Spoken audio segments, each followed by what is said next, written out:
Aujourd'hui, je voulais vous montrer un petit tuto. J'en avais déjà fait un, mais je vais essayer d'en refaire un petit peu plus complet. Un tuto pour vous montrer un petit peu la constitution de la gélose, le changement, enfin le transport d'un blob dans une nouvelle boîte de pétri. Et je vous ai mis aussi dans le tuto le réveil d'une sclérote. Donc vous allez pouvoir voir un petit peu tout ça. Je reviens, je vous montre ça tout de suite. Salut, bon, désolé, hein, j'ai Albin et Jacob, là, mes perroquets, qui aiment bien jouer avec la caméra, et puis aujourd'hui ils ont décidé de me la faire tomber. Je vais essayer de gérer un peu le truc. De toute façon, quoi qu'il arrive, je filme. Et si j'ai des coupures, après bah, j'enlèverai, je sectionnerai au fur et à mesure et je ferai des fondus. Mais vous inquiétez pas, vous allez voir tout ce que vous avez besoin de savoir pour la préparation de nouvelles géloses, le transfert de blob et le réveil d'une sclérote. Alors, pour commencer, bah, c'est pas compliqué. Là, j'avais besoin de 500 millilitres d'eau en tout. Donc, on respecte toujours la règle des 1%. Donc, pour 500 millilitres, j'ai besoin de 5 grammes de agar-agar. Donc, 505 grammes, 100 millilitres, 1 gramme, 50 millilitres, 0,5 grammes, etc. etc. Je porte mon agar-agar à ébullition. Pendant ce temps-là, pendant que ça chauffe, je passe toutes mes nouvelles boîtes de pétri à l'alcool. Je désinfecte un petit peu tout, tous mes instruments aussi. Et vous verrez, il y a une espèce de truc rond sur le coton là, voilà, où en fait ça me sert d'emporte-pièce pour enlever les morceaux de blob et les déposer sur leur nouvelle gélose. Donc une fois que l'eau commence à chauffer, bah, je rajoute l'agar-agar et je mélange jusqu'à avoir quelque chose qui bout. Mais vraiment, il faut que ça aille jusqu'au bouillonnement, limite que ça commence à monter dans la casserole, parce que sinon l'agar ne va pas prendre et du coup votre gélose sera de mauvaise qualité. Elle ne se tiendra pas, elle sera trop liquide et vos blobs vont pas aimer du tout. Je laisse toujours refroidir un petit peu parce que moi, ébullition ça veut dire pour de l'eau 100 degrés. Les boîtes de pétri supportent jusqu'à 70 degrés à peu près, 70-80 degrés. Pardon, 70-80 degrés. Donc j'attends que la température baisse un petit peu dans la casserole. J'attends pas que ça gélifie, sinon pour le transvaser ça va être un petit peu compliqué. Et après, bah, je transvase, je remplis entre un demi, maximum 2 tiers de gélose dans les boîtes de pétri. Alors faites pas comme moi, là j'en ai renversé partout, mais bon, en même temps c'est pas très grave dans le sens où de toute façon ça va gélifier et voilà, on enlève avec une éponge, avec un petit. Moi je prends une chiffonnette microfibre, j'enlève tout ça et puis voilà, tout se passe bien, quoi, hein, il n'y a pas de souci. Après il faut patienter allez, entre 15 et 20 minutes que la gélose prenne et qu'elle arrive à température ambiante en fait. Hein. Si la température est peu ambiante, vous risquez en transplantant vos blobs ou en mettant votre sclérote de griller tout le bazar. Et du coup, bah, il n'y a rien qui va prendre parce que vous allez griller votre petite cellule. Voilà, donc une fois que la gélose est bien prise et qu'elle est à température ambiante, le test le plus simple, parce que moi j'évite toujours de mettre mes mains dedans, même si j'ai passé au gel hydroalcoolique, je me dis toujours qu'il y a peut-être un peu d'alcool qui reste dedans, enfin bon, bref, j'aime pas trop ça. Le test le plus simple, hein, c'est de prendre la boîte de pétri, de la mettre à la verticale. Si ça coule plus, bah c'est que c'est bon. Hein. Pour diviser, enfin reprendre un peu mes blobs, pardon.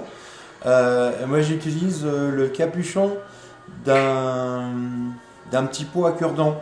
Alors tout petit, ça me fait des petits cercles de allez, 2 cm et demi à peu près.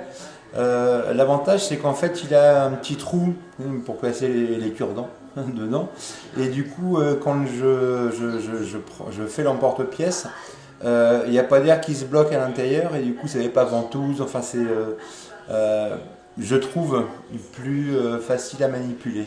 Bah, le geste est assez simple, hein, je prends un rond de mon globe dans l'ancienne boîte de pétri. Alors généralement je choisis le plus jaune, le plus touffu entre guillemets. Après voilà, à vous de choisir le morceau que vous avez envie de récupérer. Avec ma petite spatule jaune là, je récupère aussi toujours un petit peu sur les bords, enfin quand c'est monté autour de la boîte de pétri, je récupère un petit peu sur les bords, et puis je les mets sur la gélo, je me dis après tout, pourquoi pas quoi. Et puis après, on va voir un petit peu ce que ça donne. Bah écoutez, voilà, je vous ai fait des photos ce matin. Je pense que oui, c'est ça. Je vais essayer donc de vous montrer dans l'ordre et par rapport aux photos aussi que vous avez pu voir juste avant. Je vais vous montrer dans l'ordre Benoît. Voilà, Benoît, j'avais fait une espèce de forme Pac-Man, et on voit qu'il voilà, il est bien parti, quoi, hein, il est au taquet, quoi, enfin, voilà, comme d'hab. Alors, Avatar, vous savez, hein, vous vous souvenez, hein, Avatar, si vous regardez les vidéos précédentes, Avatar, au début, j'ai vraiment eu du mal à le faire partir.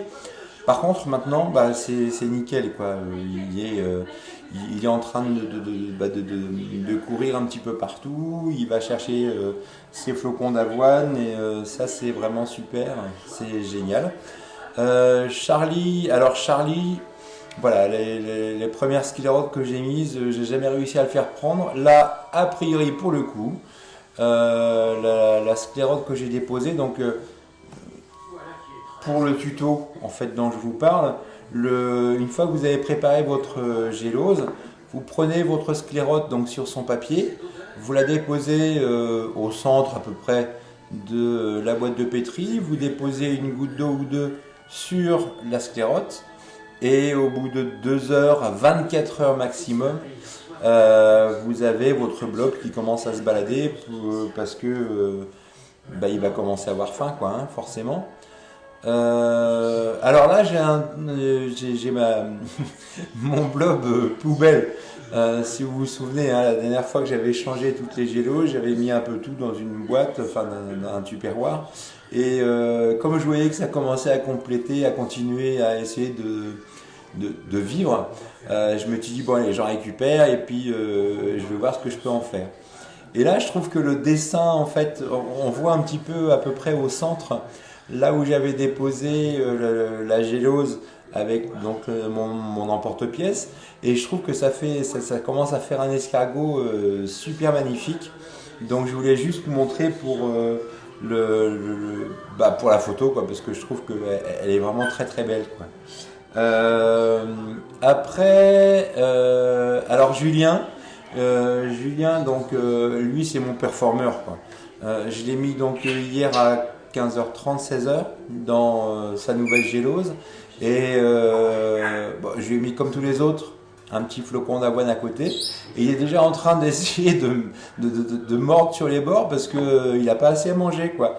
Donc du coup je lui ai donné pas mal de flocons ce matin, et on va voir un petit peu où il en est et ce qu'il veut faire.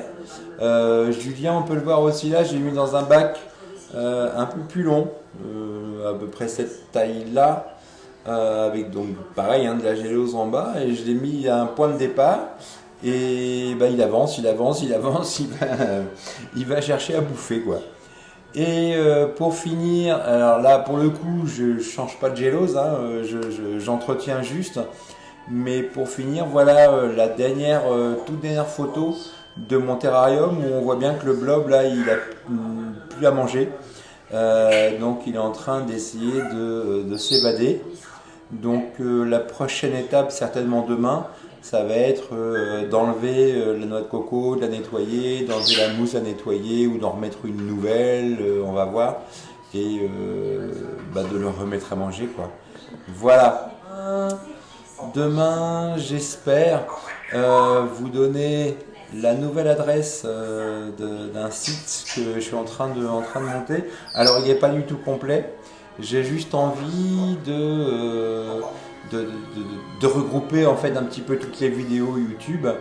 J'ai mis aussi sur eBay quelques sclérotes en vente. Alors, sclérote seul, sclérote plus boîte, sclérote plus terrarium. Les trois ont été vendus super rapidement. Donc ce que j'avais envie de faire, c'est de regrouper un petit peu tout ça sur un site. Et vous inquiétez pas, il y aura toujours les vidéos YouTube, mais sur le blog, je mettrai tous les liens pour toutes les vidéos. J'essaierai de vous montrer un petit peu tous les tutos au fur et à mesure de ce qu'on peut faire, etc. Et surtout, je vais mettre un petit forum aussi, un peu qu'on puisse échanger ensemble. Et je mettrai une petite page boutique, entre guillemets. Comme j'ai vu que ça marchait bien sur eBay, je me dis après tout, eBay, quand vous mettez un truc à vendre à 5 euros, vous récupérez 2 euros quoi, à peu près. Donc c'est quand même pas tip top, c'est les 3,50 euros, ça va dans la poche d'eBay quoi. Donc je me dis après tout, je préfère vendre des choses moins chères mais de qualité et pas passer par un géant de la vente. Donc je vous mets là en haut qui défile le lien, je vais vous mettre aussi en bas le lien de du blog, je vais jamais arriver, du blog, donc on va dire du site internet, ça sera plus simple. J'éviterai de me mélanger. Donc je vous mets l'adresse du site, n'hésitez pas à y aller, n'hésitez pas à vous inscrire sur les forums, n'hésitez pas à poser des questions, n'hésitez pas à poser aussi des questions sur toutes les vidéos YouTube. Surtout n'oubliez pas le petit like et vraiment allez-y sur les commentaires, c'est toujours agréable. Commentaires, réflexions, questions, tout ce que vous souhaitez, vraiment je réponds à tout. J'ai aucun parti pris, je suis un néophyte dans l'histoire, donc si vous aussi vous pouvez m'apporter des choses et m'apprendre des choses, je serai content de partager avec vous et de partager aussi du coup avec les autres. C'est aussi un petit peu l'intérêt des sites internet. Voilà, je vous fais des gros bisous et puis à la semaine prochaine pour de nouvelles aventures. Ciao ciao.